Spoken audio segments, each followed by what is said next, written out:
Bienvenidos a un nuevo encuentro con Fátima, Roma, Moscú.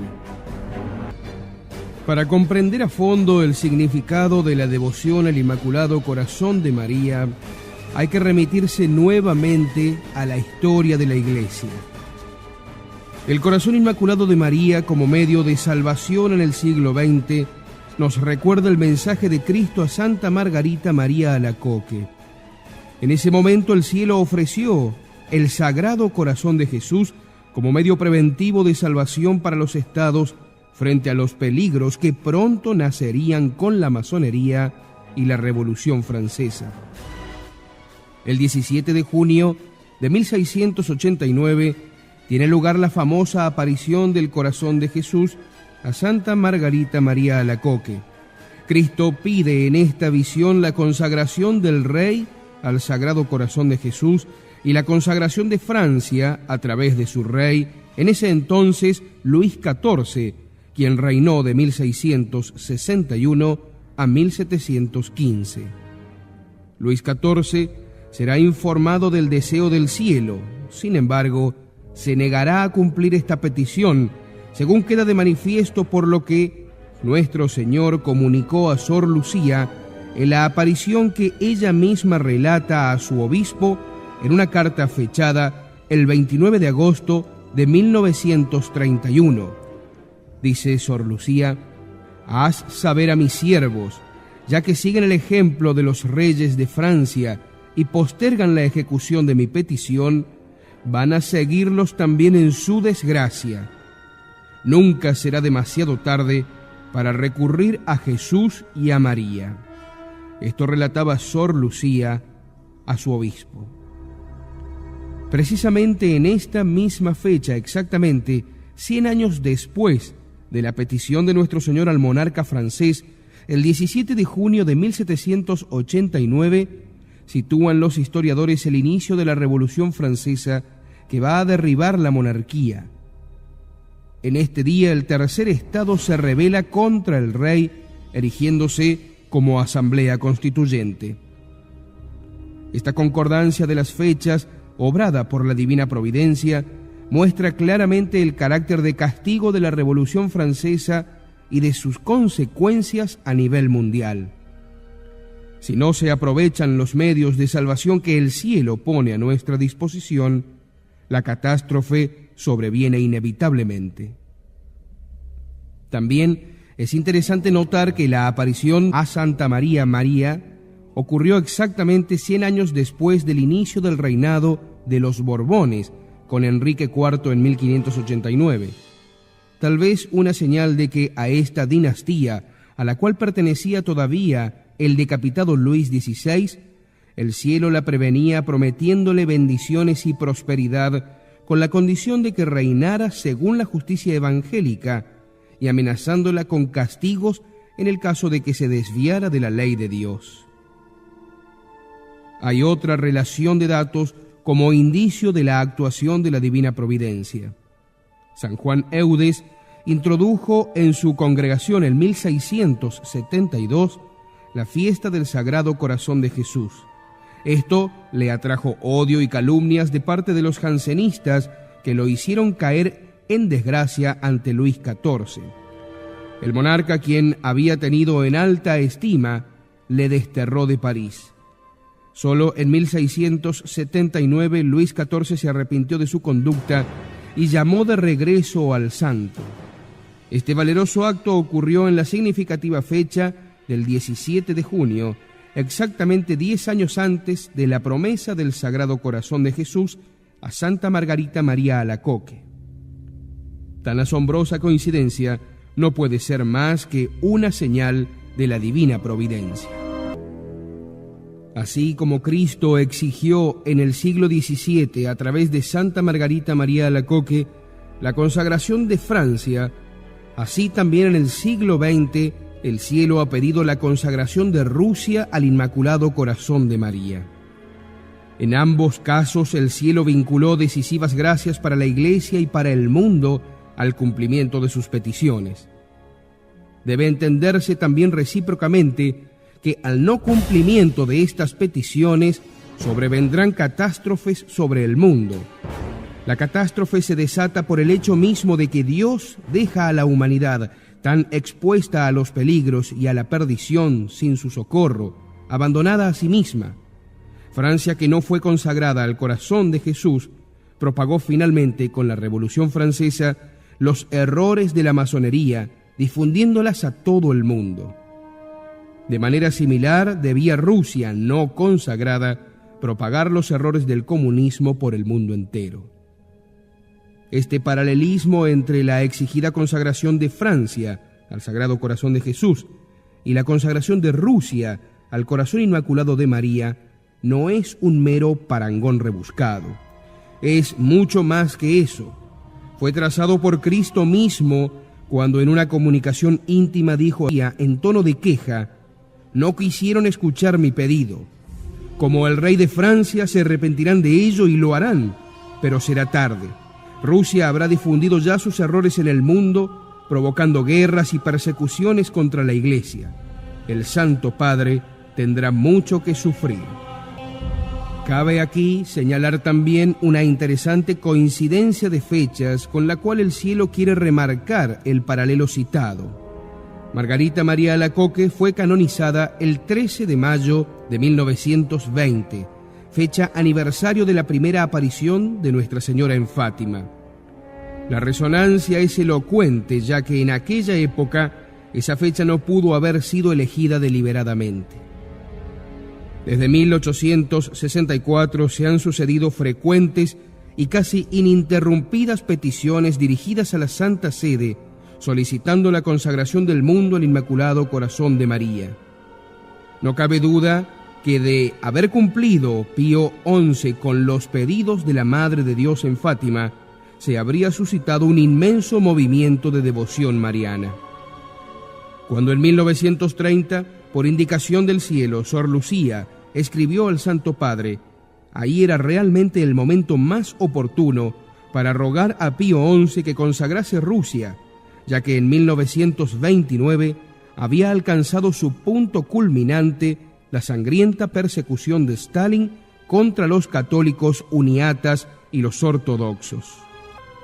Se podría objetar que con la perestroika, la caída del muro de Berlín y la apertura del Este, el comunismo ya fue superado.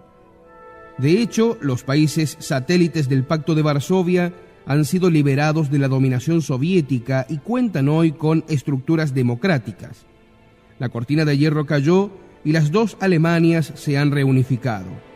El sistema económico del comunismo ha caído y ha sido sustituido por sistemas orientados a la economía social de mercado occidental. Sin embargo, el comunismo es un principio que en cuanto tal puede ser realizado de distintos modos conforme a las distintas características de los diversos periodos históricos. Aún más, su acción se adapta de modo necesario a las condiciones históricas objetivas y subjetivas. Por tanto, si bien el comunismo bolchevique se derrumbó, el comunismo mantiene una vigencia histórica hoy calificada como neocomunismo o neosocialismo. De esta forma, el modelo de insurrección bolchevique fue descartado para definir y asumir un modelo distinto, más complejo y más profundo, pues compromete orgánica e integralmente las conciencias de las personas. De hecho, la estrategia de acción política directa dio origen a una estrategia de acción indirecta, fundada en un proceso de revolución cultural. Fue Karl Marx quien estableció el principio materialista dialéctico según el cual la infraestructura, economía-materia, determina la superestructura, cultura-espíritu, razón por la cual la revolución debía ser realizada por el proletariado contra la burguesía, es decir, de abajo hacia arriba. En su afán de realizar la revolución mundial y observando las dificultades que enfrentó el proceso revolucionario en Rusia, Antonio Gramsci, secretario general del Partido Comunista Italiano, profundizó el principio del materialismo dialéctico y adaptó el comunismo a la realidad de Occidente. Gramsci desarrolló entonces el concepto de hegemonía ideológica, consignando que el movimiento entre infra y sobreestructura es de carácter dialéctico, es decir, que si la infraestructura material determina la sobreestructura ideológica, política, cultural y moral, esta sobreestructura, a su vez, puede tener vida propia y actuar sobre la infraestructura. Gramsci, partiendo de tal premisa, estableció un modelo revolucionario según el cual la hegemonía cultural es la base de la revolución comunista, significando con ello que ésta depende de la capacidad que las fuerzas revolucionarias adquieran para controlar los medios que permiten dirigir la conciencia y conducta social. Es por tal causa que el proceso revolucionario se hace más sutil, gradual y progresivo. Teniendo presente que Vladimir Ilich Ulyanov, alias Lenin, concibió la revolución como un proceso de traspaso de poder que puede ser realizado tanto de manera sangrienta como incruenta, Gramsci procede a realizar la revolución de modo invertido, es decir, de arriba hacia abajo, desde la superestructura hacia la infraestructura. Una revolución entendida así se realizará a través de la intervención y transformación ideológica de la cultura y consiste en modificar de manera imperceptible el modo de pensar y sentir de las personas para, por extensión, terminar modificando final y totalmente el sistema social y político. La estrategia dispuesta por el pensador marxista Antonio Gramsci fue proyectada por la llamada Escuela de Frankfurt, originalmente fundada en 1923 como Instituto para el Nuevo Marxismo, y luego denominado Instituto para la Investigación Social, para así encubrir su objetivo y su sentido político. Es por ello que, mediando George Lucas, Max Horkheimer, Theodor Adorno, Wilhelm Reich, Heinrich Fromm, Jean-Paul Sartre, Herbert Marcuse, Jürgen Habermas y otros, se formula la doctrina del neocomunismo y a partir de él la izquierda elabora un concreto programa de acción estructuralista que logra una decisiva influencia en distintos campos del pensamiento, en la psicología Lacan, la educación Piaget y la etnología Levi-Strauss, entre otros. Fueron básicamente estas elaboraciones ideológicas las que activaron y sustentaron el proceso revolucionario de los años 60, siendo particularmente efectivas entre los estudiantes de las universidades de Francia y Alemania. Asimismo, estas ideas también serían la base tanto del llamado eurocomunismo como del neosocialismo, desarrollado en distintas latitudes durante los años 80 y 90. El principio constitutivo de esta creencia radica en un materialismo refinado, materia increada y viva, que niega la existencia de un principio anterior y superior al hombre, cualquiera éste sea. Este sistema de pensamiento se define a sí mismo como una creencia que explícitamente niega la existencia de un Dios creador, que rechaza la existencia del alma humana y, por tanto, de toda esencia y toda trascendencia del ser. Afirma, pues, la soberanía del hombre, en tanto éste no es sino una concreción existencial fragmentaria de la materia en flujo. Se impone así un sistema cultural multiculturalista basado en un relativismo absoluto, el cual implica la negación de la existencia de verdades absolutas de validez universal. Friedrich Engels, él mismo, ya lo anticipaba. Decía: para la filosofía dialéctica no existe nada definitivo absoluto. Ahora un dirigente político proclama: no hay verdades absolutas de ningún tipo.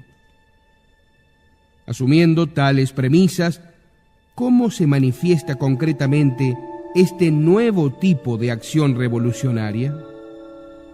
La aplicación de este sistema filosófico-político procura generar un ánimo hostil contra todo tipo de autoridad, expresándose esto en una conducta de deliberada resistencia y rebeldía ante la creencia de Dios, contra la institución de la Santa Iglesia, cuya reputación se degrada sistemáticamente, contra el Estado, cuya autoridad se denigra constantemente, contra el orden en la familia, donde se socava la autoridad de los padres, contra el orden en la escuela, donde se limita la autoridad de los profesores, y en definitiva, contra toda forma de jerarquía y orden en la vida social.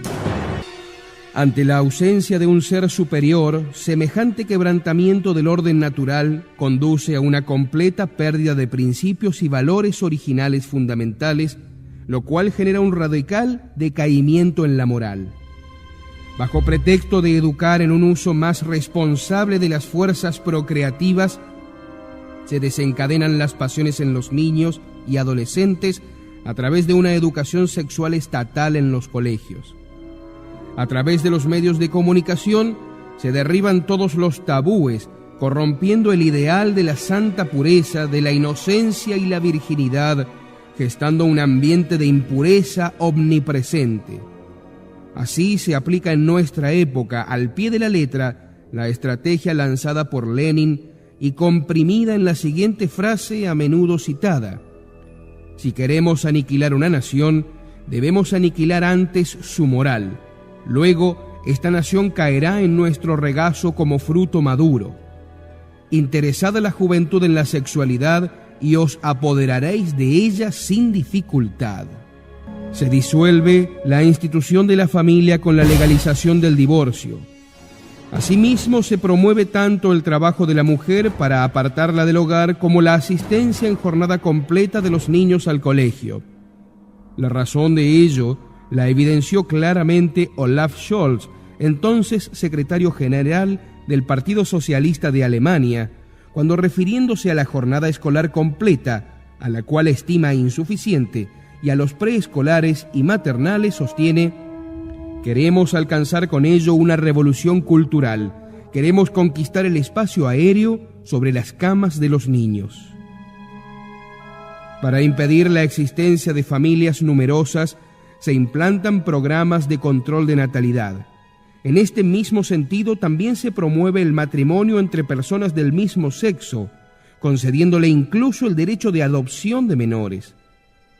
A fin de provocar una destrucción del sistema social, se introduce un igualitarismo radical, proyectado en la teoría de género, según la cual el ser humano es determinado exclusivamente por la colectividad y no por su naturaleza masculina o femenina. Esta idea se refleja también en un feminismo extremo. En definitiva, el neocomunismo proclama el empoderamiento del hombre, y en términos de que es ahora él, por sí y ante sí, quien domina su cuerpo y determina su destino. Así, dando cuenta de una contradicción fundamental, por una parte rechaza la pena de muerte al negar a cualquier autoridad el derecho a determinar sobre la vida del hombre, pero por otra, sin más, reclama el irrestricto derecho a practicar el aborto y la eutanasia. Siguiendo el principio marxista de revolución permanente y el principio leninista de revolución ininterrumpida, e indicando que el gran salto no es económico sino político-cultural, el neosocialismo sentencia explícitamente: tiempos de cruzada, sin plazos, la meta es transformar de raíz la mentalidad. Aquí concluimos este encuentro con Fátima Roma Moscú. La consagración de Rusia al corazón inmaculado de María aún está pendiente. Este estudio del padre Gerard Moore. Hasta un próximo encuentro.